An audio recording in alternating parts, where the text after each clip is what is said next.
হর হর মহাদেব। শুভ সকাল সকলকে। শুভ নববর্ষের শুভেচ্ছা ও অভিনন্দন জানাই।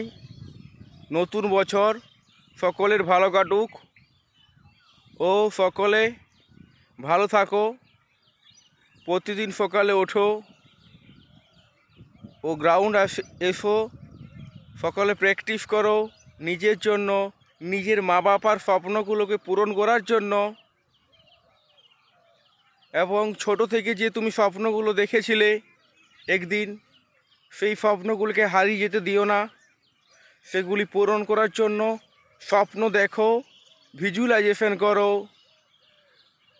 ভালো কিছু স্বপ্ন দেখো ও সেটিকে ভিজুয়ালাইজেশন করো এবং নিজের লক্ষ্যে পৌঁছানোর আগে পর্যন্ত থেমো না। একদিন জয় অবশ্যই হবে। রাম রাম, জয় শ্রীরাম, হর হর মহাদেব। দেখা হচ্ছে পরের ভিডিওতে। চ্যানেলটিকে লাইক সাবস্ক্রাইব করতে ভুলবেন না। রাধে রাধে।